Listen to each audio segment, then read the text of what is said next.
mast cells can be really seen as a director of immune responses, and that's super interesting.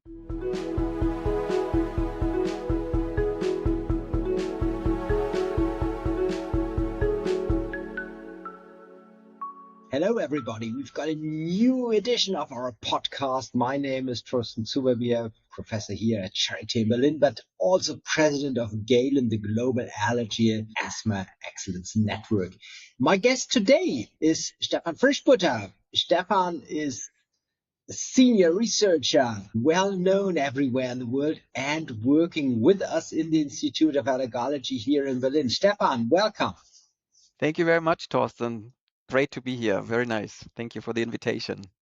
I think you've been doing basic research in the field of allergy since decades, I may say. Not you, of course, you're not 100 years old, but you're really well known in the field and knowledgeable. I'm fascinated about the mast cell, but everybody should listen to you now. Yeah, thank you. I'm glad to do it. So I'm really fascinated by the mast cell, but I have to go back a little bit in history because, yeah, you're right. I'm almost a scientist for 2 decades now. And when I really started my scientific career, I originally studied T cells and B cells. So basically, other immune cells are very important. But then I became attracted by the mast cell because they are so multifunctional. So they can respond to so many different triggers. And of course, they're involved in a lot of diseases, right? And, very important for our research is chronic spontaneous urticaria, where without mast cells, we would not have this disease. And so mast cells are not only fascinating by the biology they have, so they can respond to many different danger signals, but they also can work as orchestrators of the immune response. So they really can, once they are activated or get stimulated or there's any kind of trigger, mast cells can call in other cells to where they are. So mast cells are located in the tissue and they're sitting there and just looking out for threats from the environment. And once they have really identified a threat, they really can call in other immune cells to interact with them, to crosstalk with them, to exchange information, and this will lead also to disease symptoms or exacerbation of disease and will lead to other reactions of the immune system. So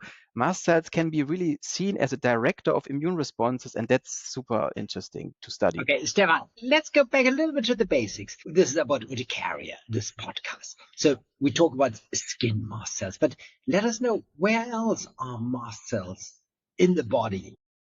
Yeah, mast cells can What's be, relevant? yes, very good question. Thank you. So mast cells, as you say, they're skin resident cells, but we can find them in all the tissues. We can find them in the nose, on the tongue, in our intestine, right? We can find them in the heart, in the lungs. So mast cells can be found in almost every tissue in our body. And so since they are so multifunctional, right, they can also have specific functions in different tissues, and there are also different types of mast cells in the different tissues. Okay, so but today in our podcast, I think we look at the skin, we look at our favorite disease, urticaria. Although, well, there can be angioedema, there can be the tongue swelling, but let's focus on the skin. So you say they orchestra this immune response, and so let's say, what are the signals in the first place activating these cells? What is the 2 major reasons why we have urticaria, why we have these histamine release? Yeah, so also very good question. So urticaria is there are many facets of this disease, right? So it can come in different flavors. And as I've touched already in the beginning, so mast cells can respond to a lot of different triggers. Yeah, so they can respond to cold, they can respond to heat. So all the inducible urticaria patients, they know. Wait. You said, okay, inducible urticaria, cold and heat. I need to interrupt. Do they directly respond to the cold or the heat if you put them in a tube in the lab? If they get colder, do they degranulate, or is it a nerve reaction, or is it maybe an autoimmune response? What do you think? Yeah, so there are definitely other factors involved. I just wanted to simplify it first. You're absolutely correct. So we need to activate mast cells. We need antigens. Antigens are protein that bind to the surface of the mast cells where the antigen-specific antibodies are located, right? And for some reason, patients have developed these kind of autoantibodies against these antigens.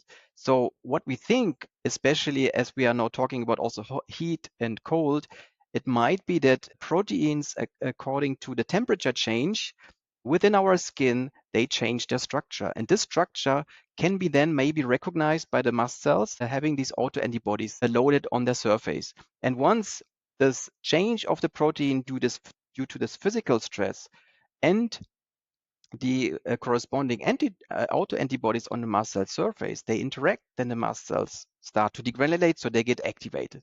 So this is one mechanism.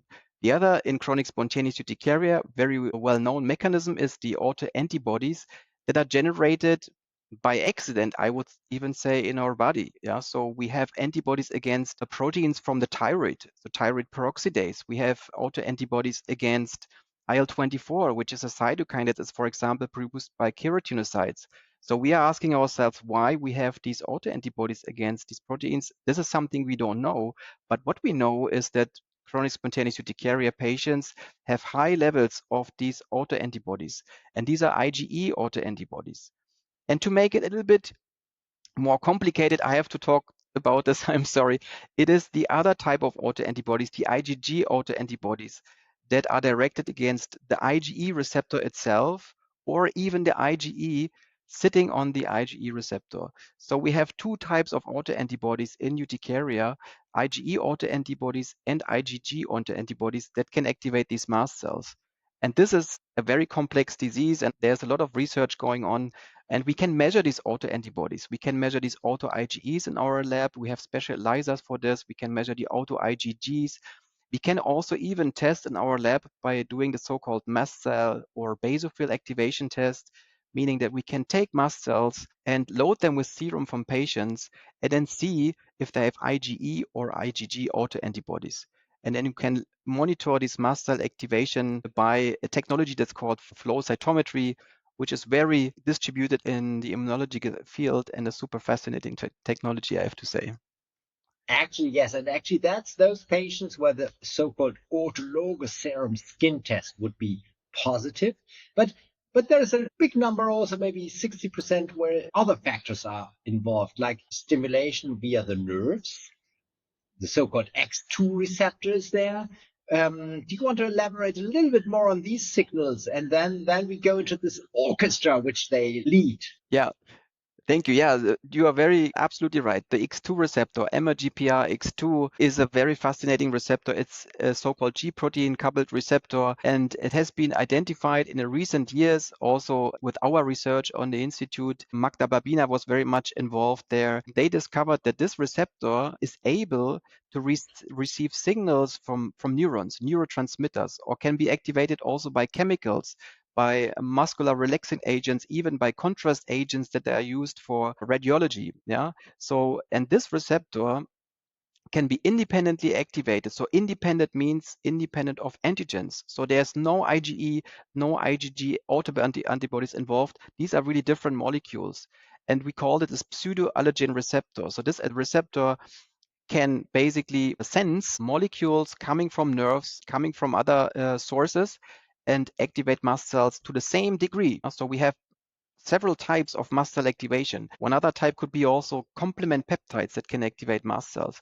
Yeah. So, and this again shows how versatile this mast cell is as an immune cell.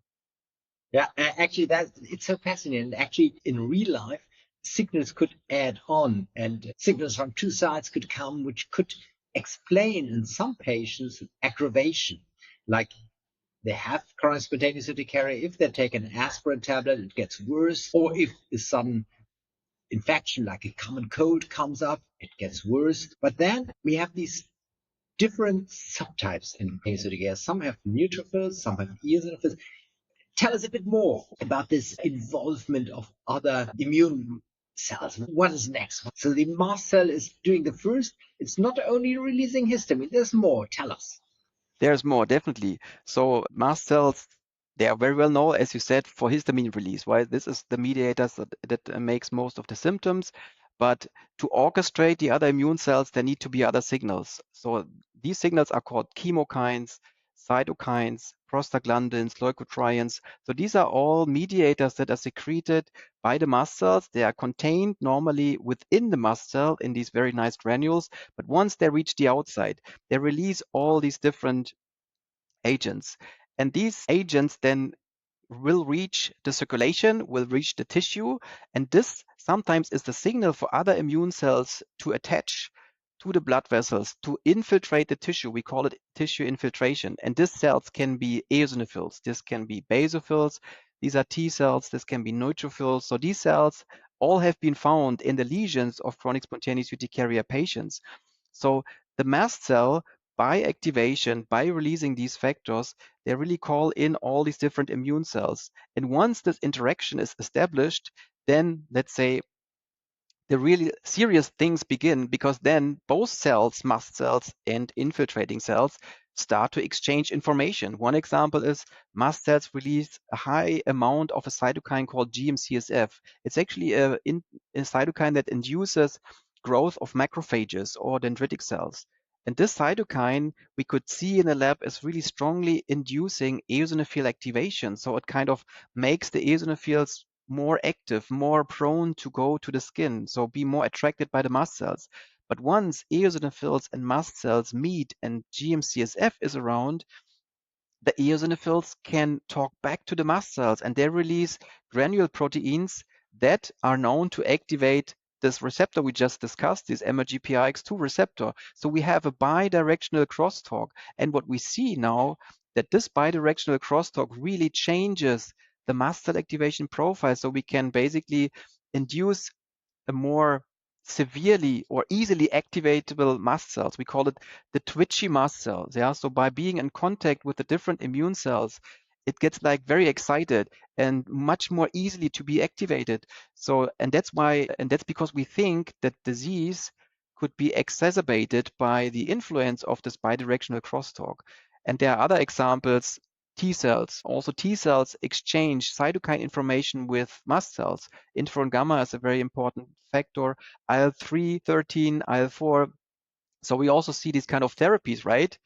Working on these mechanisms, and it's fascinating. Okay, it gets complicated. Now we need to transfer this knowledge back into the clinics. Those listening to us, they want to know, next patient with urticaria sits and wants help.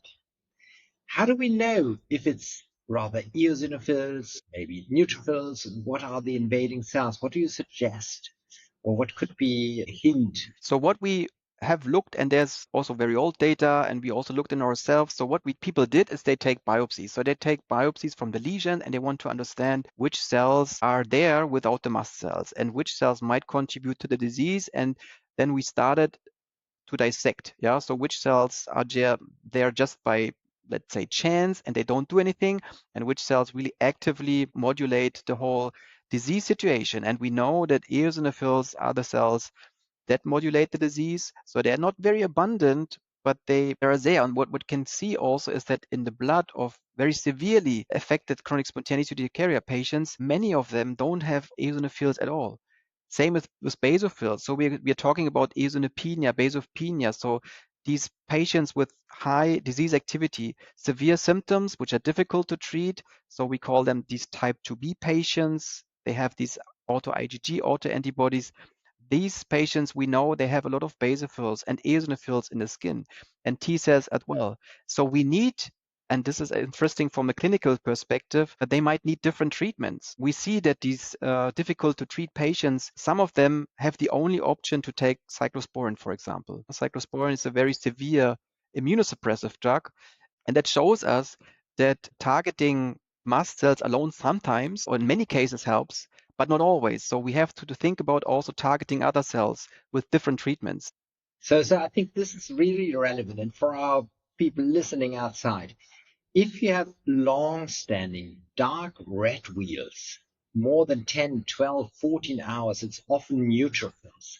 And the idea is then to take a biopsy of a long-standing wheal, not a fresh wheal, very fresh wheal, but one which is already there since 12, 14 hours to capture them.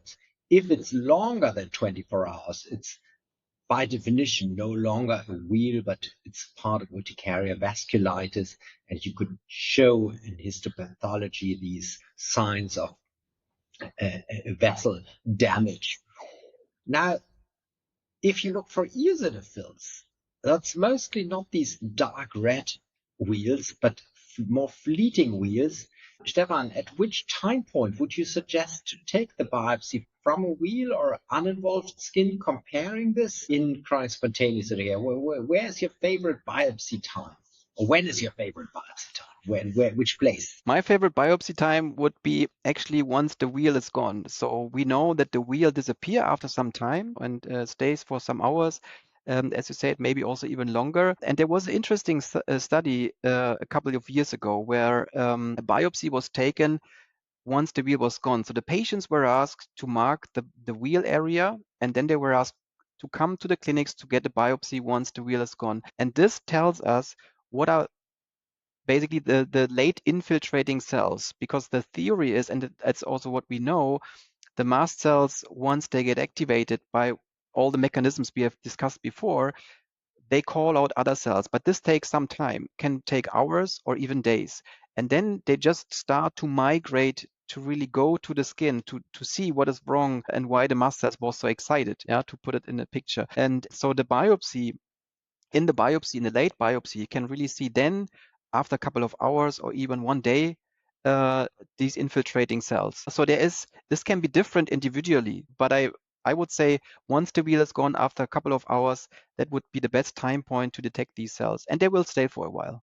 I can fully agree, Stefan, that that's really the message, because many people do the biopsy too early. In a fresh wheal, we see the early signs. Histamine is leading to efflux of plasma from the vessels, and formation of the wheal, but you won't see these later signs of the orchestra.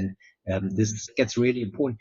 There's another possibility, of course, looking at endothelial adhesion molecule expression, which is also increased in our chronic spontaneous urticaria patients. But there's only old studies. I've done some myself in the 90s. We don't know if different subtypes express different endothelial adhesion molecules. This could be a way also to find out which cells are more. Would you know anything, or should we do more studies in this field now to get better ideas? Definitely. So the endothelia adhesion molecules, you're absolutely right. They're super important. They have been also shown, also in your studies, to be increased in these patients. You can measure them in the serum or in the blood of these patients, and so they're there. They're increased. That also tells us, there's very likely strong migration of cells into the tissue. We have this information. It's a little bit difficult to kind of reconstruct in the lab this adhesion procedure. So we can do this so-called migration assay, so we can kind of simulate this, but will never reflect originally the in vivo situation, so the real life situation.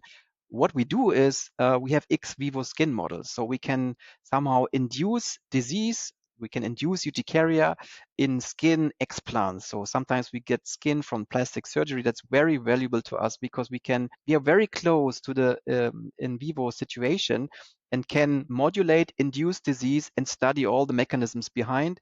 But what we can also do, let's say in smaller scale, is to dissect these cells from the immune system that we think are important in maintaining, contributing to the disease, T cells, eosinophils, basophils, and put them together with mast cells in a very small cell culture system in a small plastic plate, and then monitor what's going on. And we can see fascinating things. We can see mast cells going towards the T cells. We can see eosinophils going towards the mast cells, communicating, changing their phenotype, as we call it. So basically how they look like, how they respond. We can change activation thresholds. So we can learn a lot from these laboratory models and then extrapolate what's really going on in the skin. And I think this is important to develop really novel therapies, that really target these mechanisms that I've identified. I've talked about GM-CSF, I've talked about interferon gamma, IL-4, IL-13.